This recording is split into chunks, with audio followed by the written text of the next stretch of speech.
Viewers, हम कर रहे हैं कक्षा 9वीं की गणित के प्रश्न बैंक के महत्वपूर्ण प्रश्न और अध्याय 2 के महत्वपूर्ण प्रश्न कर रहे हैं। इसका पार्ट 1 हम बना चुके हैं, जिसमें कि हमने 4 महत्वपूर्ण प्रश्न करे थे। ये इसका पार्ट 2 है और इसके साथ ही ब्रिज कोर्स और अध्याय 1 का पार्ट सारे बन चुके हैं। यदि आपने नहीं देखे हो तो चैनल की प्लेलिस्ट क्लास 9th प्रश्न बैंक में से देख सकते हो, जिसमें कि बाकी विषयों के प्रश्न बैंक भी दे रखे हैं और बाकी सभी विषयों के भी ऑब्जेक्टिव क्वेश्चन के प्रश्न बैंक के जितने भी क्वेश्चन हैं सबके वीडियो बन चुके हैं। तो शुरू करते हैं। हम अध्याय 2 का पार्ट 2 है यह। यदि आपने पार्ट 1 नहीं देखा हो तो पहले देख लीजिएगा।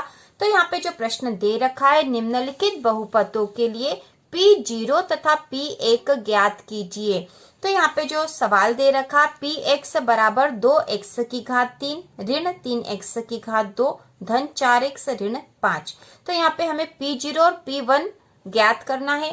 तो P0 मतलब जहाँ पर x का मान 0 हो जाएगा और P1 मतलब x का मान 1 होगा। तो सबसे पहले हम इसके लिए P0 का मान निकाल लेते हैं। Px के स्थान पर हो जाएगा P0। P0 मतलब x का मान हो गया है 0, तो x के स्थान पर हो जाएगा 0। तो इस रूप में इसको लिख देंगे 2 और x के स्थान 0 की घात 3 ऋण 3 x के स्थान पर 0 की घात 2 धन 4 x के स्थान पर 0 ऋण 5।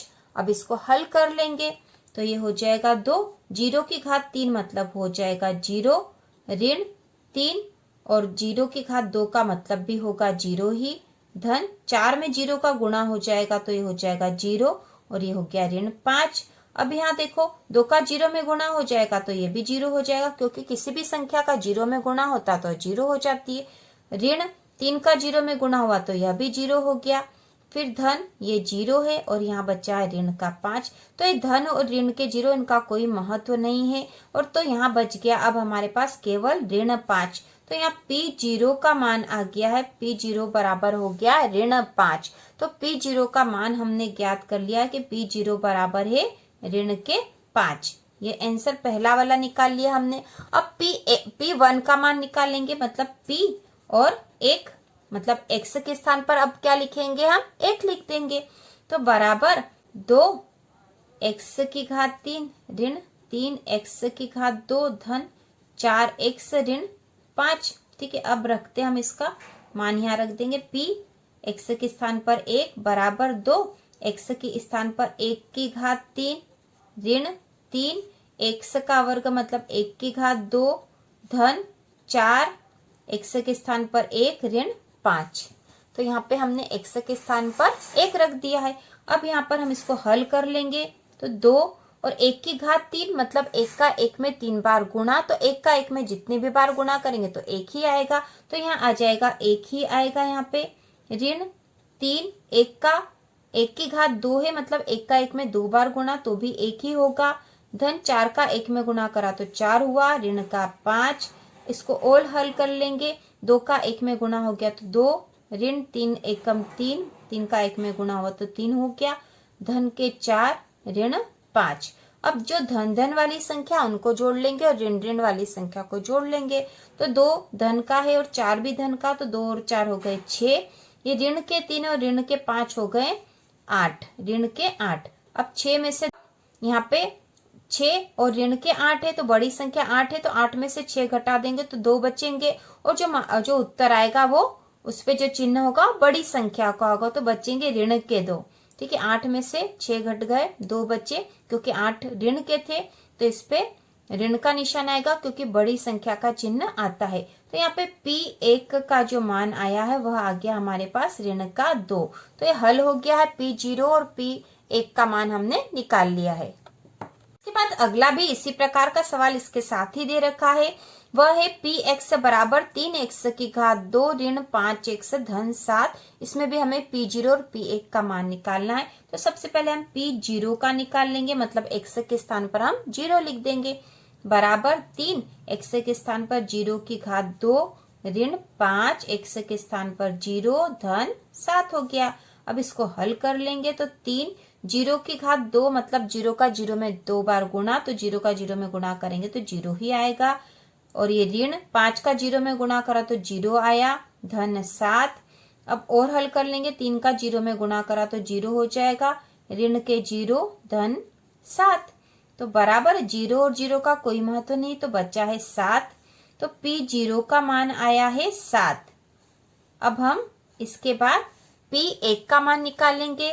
तो P1 बराबर इसी सवाल के अनुसार करना हमें, तो 3x का वर्ग के स्थान पर 1 का वर्ग, ऋण 5x के स्थान पर 1 धन 7 बराबर 3। 1 का वर्ग मतलब 1 का 1 में 2 बार गुणा तो 1 ही आएगा, ऋण 5 का 1 में गुणा करा तो 5 आया, धन 7 बराबर 3 का 1 में गुणा करा तो 3, ऋण 5 धन 7।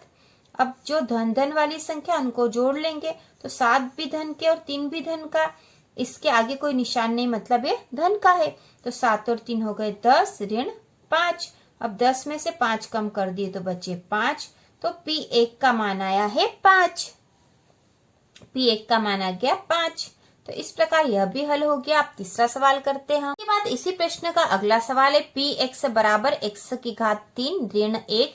इसमें भी हमें P0 और P1 का मान निकालना है, तो बहुत आसान है। अब आप आसानी से समझ ही गए होंगे।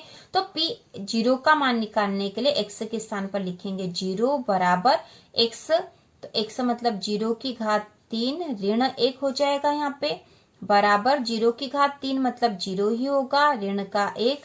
तो 0 में से 1 घटाएंगे तो ऋण का 1 घटाएंगे तो ऋण का 1 ही बचेगा। तो P0 का मान आ गया है यहाँ पर ऋण 1। ठीक है, P0 का मान आ गया ऋण का 1। अब अगला है P1 का मान निकालना है। P1 बराबर, और जो ऊपर वाला ही सवाल है x की घात 3 ऋण 1 में मान निकालना है, तो x के स्थान पर अब लिख देंगे 1 की घात 3 ऋण 1 बराबर 1 की घात 3 मतलब 1 का 1 में 3 बार गुणा तो 1 ही आएगा। तो यहाँ हो गया 1 ऋण 1, 1 से 1 कट गया, तो P1 का मान आया है 0। ठीक है, P1 का मान आया है 0। तो इस प्रकार यह प्रश्न हो चुका है। इसके 3 सवाल थे, तीनों ही हमने कर लिए। बहुत ही आसान है। जब P0 और P1 का मान निकालना हो या फिर P2 का भी मान निकालना तो आप आसानी से निकाल सकते हो। यहाँ पर हमें x के स्थान पर जो भी मान निकालने का दे रखा हो वही लिखना है।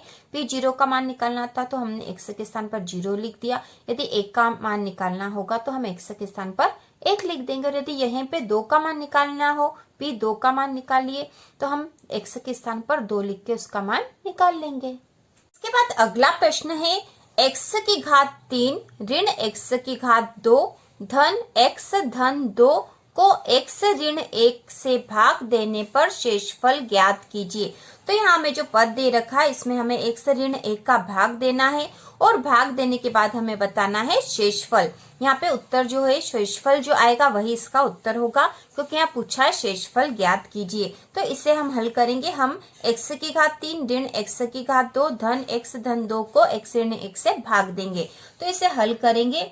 हल करने के लिए हम सबसे पहले ये संख्या लिख लेंगे, x की घात 3 ऋण x की घात 2 धन x धन 2।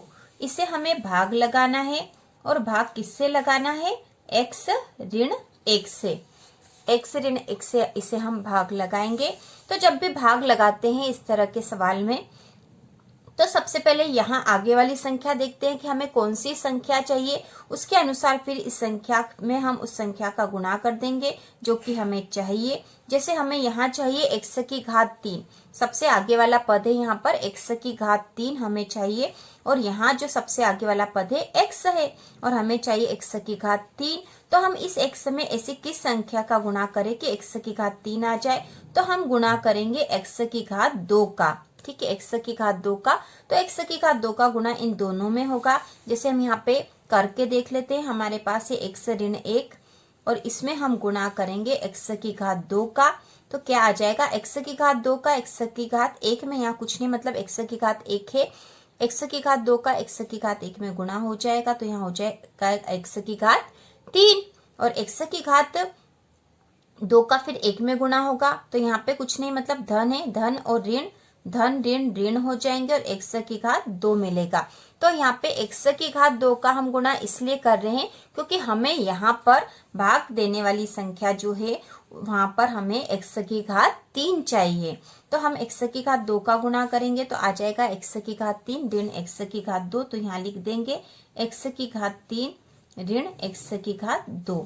अब यहाँ पे घटाव होगा, ठीक है, घटाव करते हैं, जैसे भाग वाली जो भी संख्या हम यहाँ लिखते हैं तो उसमें घटाव करते हैं तो यहाँ चिन्ह बदल जाता है, ठीक है, इन संख्याओं में क्या होगा, चिन्ह बदल जाएगा। तो यहाँ चिन्ह बदल गया, ये धन का है ये ऋण का है तो आपस में कट गया, ये ऋण का है ये धन का है तो ये दोनों भी आपस में कट गए हैं।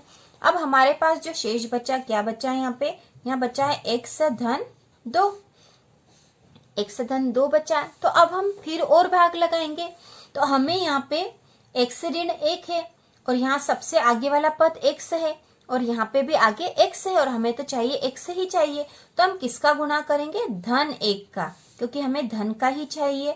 तो धन 1 का x ऋण 1 में गुणा करेंगे तो x ऋण 1 में हम गुणा करेंगे 1 का। तो 1 का x में गुणा करा तो x ही होगा, फिर ये धन का और ये ऋण का, धन ऋण ऋण हो गए, 1 का 1 में गुणा करा तो 1 आया। तो यहाँ पे हो जाएगा x ऋण 1। तो हम यहाँ लिख देंगे x ऋण 1 आया है यहाँ पे। अब यहाँ पे भी चिन्ह बदल जाएंगे, धन का है तो ऋण का हो जाएगा और ऋण का है तो धन का हो जाएगा। अब ये धन का और ये ऋण का आपस में कट गए। अब ये दो जो है धन का और एक भी धन का, तो यहाँ पे बचे धन के 3। तो यही हमारा उत्तर है, क्योंकि अब और भाग नहीं जाएगा। तो यहाँ पे हम आंसर लिख देंगे, आंसर शेषफल बराबर 3। उत्तर आया है शेषफल 3। इसके बाद अगला प्रश्न है px बराबर x की घात 3 धन 1 को x ऋण 1 से भाग देने पर शेषफल ज्ञात कीजिए। तो यह भी उसी तरह का प्रश्न है, हमें यहाँ पे x की घात 3 धन 1 को x ऋण 1 से भाग देना है और शेषफल को ज्ञात करना है। तो इसे हम हल करेंगे तो सबसे पहले हम लिख लेंगे x की घात 3 धन 1 और इसे भाग लगाना है हमें x ऋण 1 से। तो इसे भाग लगा देंगे हम x ऋण 1 से, भाग उसी तरीके से करेंगे जैसे हमने पिछले सवाल में भी करा था। तो यहाँ पे सबसे पहला पद इसका भी देखेंगे और इसका भी। तो हमें क्या चाहिए, हमें चाहिए x की घात 3 और यहाँ तो x ही है, तो हम किसका गुणा कर देंगे कि x की घात 3 हो जाएगा, मतलब हम यहाँ x की घात 2 का गुणा कर देंगे। ठीक है, x की घात 2 का गुणा करेंगे तो देखो क्या होगा, ये x ऋण 1 है, इसमें x की घात 2 का गुणा करा तो x की घात 2 का x में गुणा करा तो हो गया x की घात 3 और ये x की घात 2 का 1 में गुणा करेंगे और ये धन का और ये ऋण का है तो धन ऋण ऋण होता है और x की घात 2 क्योंकि 1 का गुणा करा तो ओके वही आ जाएगा। तो हमें प्राप्त होगा x की घात 3 ऋण x की घात 2। तो हमें आगे वाला पद यहाँ मिल जाएगा। तो हम x की घात 2 का गुणा करेंगे और गुणा करने पर आया है x की घात 3 ऋण x की घात 2। अब यहाँ पे जो x की घात 2 है ये ऋण का, ठीक है, ऋण का x की घात 2 इस तरफ लिखेंगे क्योंकि यहाँ पे जो संख्या आ गई है इसके नीचे x की घात 2 नहीं लिखेंगे, यहाँ अलग लिख देंगे थोड़ा सा दूर, क्योंकि यदि समान पद होते, यदि यहाँ पे भी x की घात 2 होता तो हम उसके नीचे लिख देते और उसमें से घटा या जोड़ देते। तो अब यहाँ पे इनके चिन्ह बदल जाएंगे, ऋण का है ये ऋण का हो जाएगा क्योंकि धन का था और ये ऋण का है तो धन का हो जाएगा। अब यहाँ पे देखो ये धन का और ये ऋण का है तो दोनों आपस में कट गए। अब यहाँ जो संख्या बची है, यहाँ जो पद बचा है तो ये है जो सबसे पहले जो चर पद है उसे हम आगे लिख देंगे। तो यहाँ बचा है x की घात 2 ये वाला और धन का 1 बचा है, ये वाला धन का 1 बचा है। अब हम फिर गुणा करके देखते हैं। तो अब हमें क्या चाहिए, हमें चाहिए x की घात 2 वो भी धन का। तो हम किसका गुणा कर देंगे, यहाँ पे धन x का गुणा कर देंगे, x का x में गुणा होगा तो x की घात 2 हो जाएगा। हम यहाँ रफ में करके देख लेते हैं, x ऋण 1 में हम x का गुणा करेंगे तो x का x में गुणा करा तो x की घात 2 हो गया और x का ऋण 1 में करेंगे तो ऋण का x हो गया। तो अब हम इसे यहाँ लिख देंगे, हमने x का गुणा करा तो मिला है x की घात 2 ऋण का x, इसे भी हम थोड़ी दूर लिखेंगे यहाँ। ठीक है, अब इनके चिन्ह बदल देंगे, धन का है तो ऋण का, ये ऋण का है तो धन का हो गया, ये दोनों आपस में कट गए। अब यहाँ जो संख्या बची वह हम पहले जो चर पद है उसे पहले लिख लेंगे, x लिख लेंगे, यहाँ बचा x और धन का 1। अब हम फिर गुणा करेंगे तो अब हमें चाहिए यहाँ पे x ही चाहिए, ठीक है, x चाहिए। सबसे पहले तो हम किसका गुणा करेंगे, अब हम 1 का गुणा कर देते हैं। 1 का x में गुणा करेंगे तो x ही आ जाएगा। और कैसा चाहिए हमें, धन का 1, धन का 1 का गुणा करेंगे तो हमें धन का x मिल जाएगा, ठीक है। तो 1 का गुणा करेंगे हम x ऋण 1 में, 1 का गुणा करेंगे तो हमें x ऋण 1 ही मिल जाएगा, ठीक है। तो अब हमने 1 का गुणा करा, यहाँ हो गया x ऋण 1। अब इनके चिन्ह बदल जाएंगे, धन का है तो ऋण का, ये ऋण का है तो धन का हो गया, दोनों आपस में कट गए धन और ऋण वाले। अब यहाँ बचे हैं धन के 2, तो यही इसका शेषफल है, शेषफल यही प्राप्त हुआ है। हम इसका आंसर लिख देंगे, आंसर शेषफल बराबर 2। यहाँ पे हमें शेषफल ही ज्ञात करना था और शेषफल आया है 2। इसके बाद अगला प्रश्न जो प्रश्न बैंक में दे रखा है वह है px बराबर 3x की घात 4 ऋण 4x की घात 3 ऋण 3x ऋण 1 को x ऋण 1 से भाग देने पर शेषफल ज्ञात कीजिए। तो यह भी उसी तरह का प्रश्न और बहुत ही आसान है, हम इसे भी उसी विधि से हल करेंगे। तो इसको हल करते हैं, इसे हल करेंगे हम। तो हमें 3x की घात 4 ऋण 4x की घात 3 ऋण 3x ऋण 1 को x ऋण 1 से भाग देना है। तो हम सबसे पहले लिख लेंगे 3x की घात 4 ऋण 4x की घात 3 ऋण 3x ऋण 1 और इसे हमें भाग लगाना है, इसे हमें भाग लगाना है x ऋण 1 से। तो इसको हल करेंगे तो सबसे पहले हमें यह देखना है, आगे वाला पद देखते हैं। तो यहाँ 3x की घात 4 है और यहाँ x है और हमें चाहिए 3x की घात 4। तो हम x में ऐसी किस संख्या का गुणा कर देंगे कि हमें 3x की घात 4 मिल जाए। तो यह हमें सोचकर ही करना पड़ेगा। तो x में यदि हम 3 का गुणा करेंगे तो 3x हो जाएगा और 1x है ही से और x की घात 3 होगी तो x की घात 4 हो जाएगा, मतलब 3x की घात 3 का गुणा कर देंगे, ठीक है। 3x की घात 3 का x में गुणा होगा तो 3x की घात 4 हो जाएगी। तो यहाँ हम रफ में कर भी लेंगे इसको, x ऋण 1 में हम गुणा कर रहे हैं 3x की घात 3 का।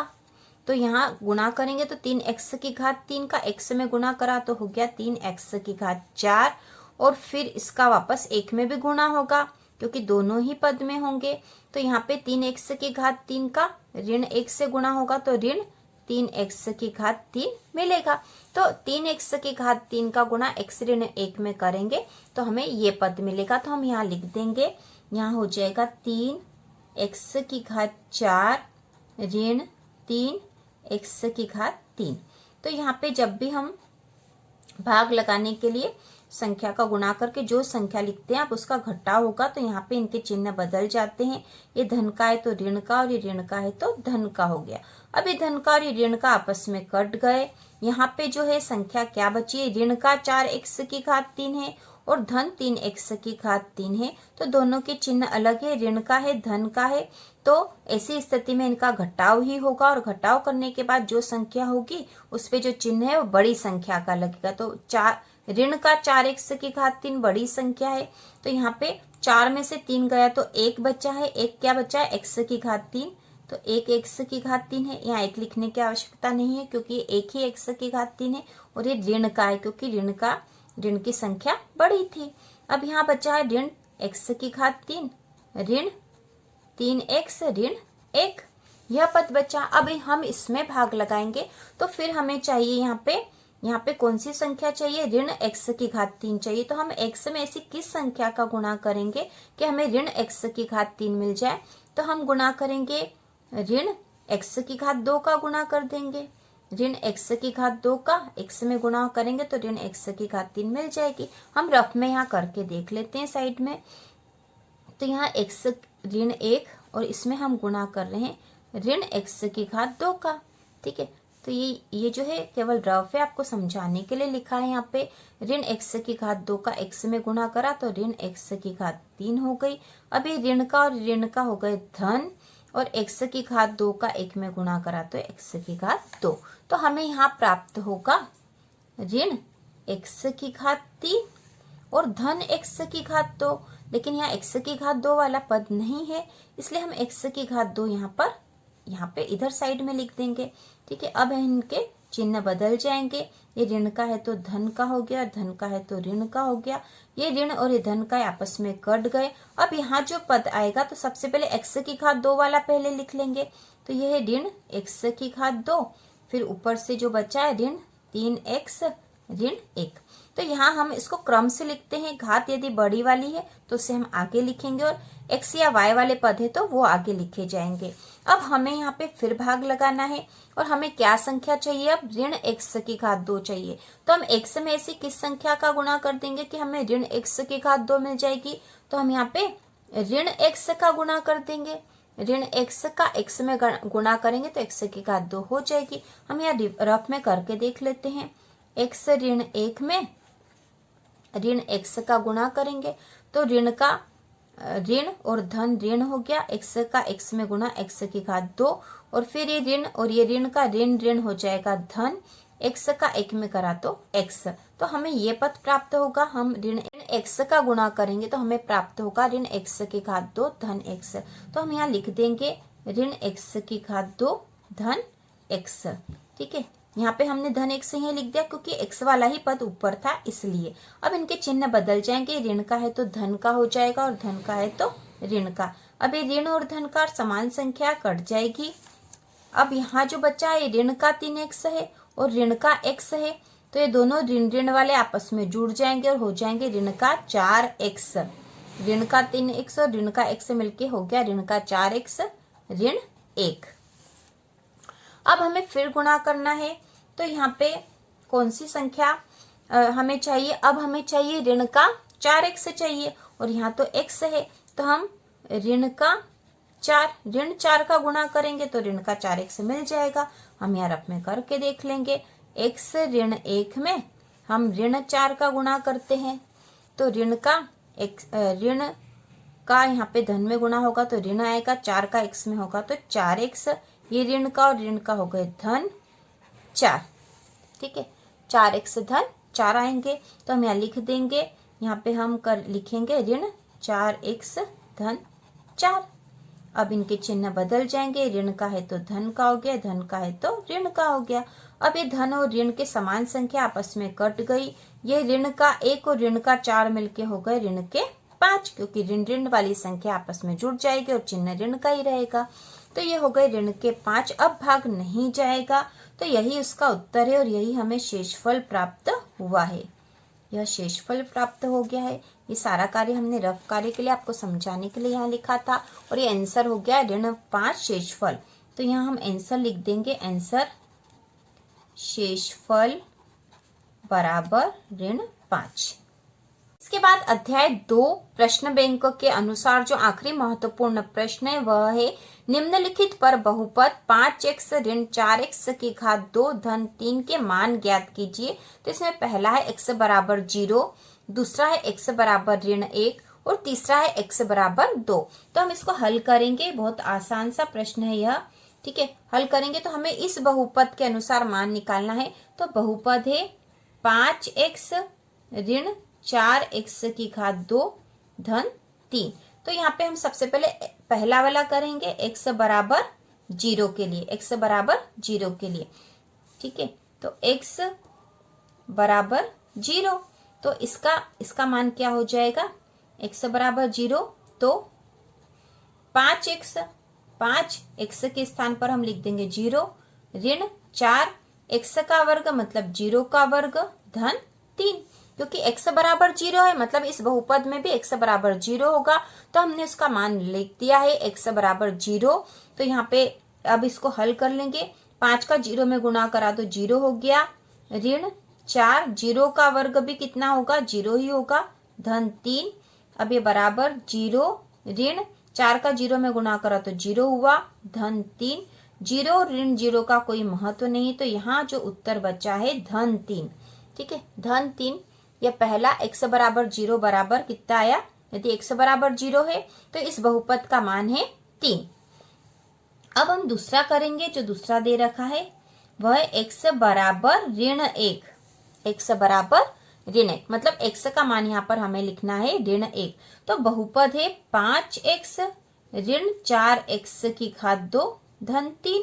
अब x के स्थान पर हम क्या लिख देंगे, x बराबर ऋण 1। तो ठीक है, तो क्या हो जाएगा 5 x के स्थान पर ऋण 1, फिर ऋण 4 x के स्थान पर ऋण 1 का वर्ग धन 3। अब यहाँ पे बराबर 5 का ऋण 1 में गुणा करा तो ऋण का 5 हो गया, फिर ये ऋण 4 ऋण 1 का ऋण 1 में गुणा ऋण 1 का वर्ग है, तो ऋण 1 का वर्ग मतलब हुआ ऋण 1 गुणा ऋण 1। ठीक है, ऋण का ऋण में गुणा होगा तो धन हो गया, 1 का 1 में गुणा करा तो 1, तो यहाँ पे आ जाएगा 1। ठीक है, 1 आया धन 3। अब ये बराबर ऋण के 5, अब ये ऋण का 4 है और इसका 1 में गुणा होगा तो ऋण का 4 रहेगा, धन का 3 है। अब यहाँ जो है ऋण ऋण वाली संख्याओं को जोड़ लेंगे तो ये ऋण के 9 हो गए, धन 3 बराबर ऋण के 9 में से 3 घटा देंगे तो बचेंगे ऋण के 6 और यही इसका उत्तर आएगा, ऋण के 6। अब जो तीसरा दे रखा है, तीसरा जो दे रखा उसमें दे रखा x बराबर 2, x बराबर 2। तो बहुपद क्या है हमारे पास 5x ऋण 4x की घात 2 धन 3। अब यहाँ पे x के स्थान पर हम क्या लिख देंगे 2, तो 5x के स्थान पर 2 ऋण 4x के स्थान पर 2 का वर्ग क्योंकि x का वर्ग था धन 3। अब इसको हल करते हुए जाएंगे, 5 का 2 में गुणा करेंगे तो 5 दूना 10 ऋण 4 2 का वर्ग मतलब 2 का वर्ग मतलब 2 गुणा 2, तो कितने होंगे 2 का वर्ग मतलब 2 गुणा 2 मतलब 4, तो यहाँ लिख देंगे 4 धन 3 बराबर 10 ऋण 4 का 4 में गुणा होगा तो 4 चौक 16 धन 3। अब हम यहाँ धन धन वाली संख्याओं को जोड़ लेंगे तो 10 धन का और 3 भी धन का, तो ये होगा 13 और ऋण के 16 है। अब बराबर 13 और ऋण के 16 है। अब बराबर 13 में से 16 में से 13 घटाएंगे क्योंकि बड़ी संख्या में से ही छोटी संख्या घटेगी, तो 16 में से 13 गए तो 3 बचे और 3 कैसे होंगे ऋण के, क्योंकि बड़ी संख्या ऋण की है, तो यहाँ उत्तर आ गया ऋण का 3। तो इस प्रकार हमने इन तीनों ही प्रश्नों को हल कर लिया है, बहुत ही आसान थे। x बराबर जो वैल्यू दे रखी है हमें उस बहुपद में वही वैल्यू रख के उसका पूरा हल कर लेना और उससे वह सवाल हल हो जाएगा। तो इस प्रकार अध्याय 2 के आपके सारे प्रश्न हल हो गए, सारे महत्वपूर्ण प्रश्न प्रश्न बैंक के अनुसार।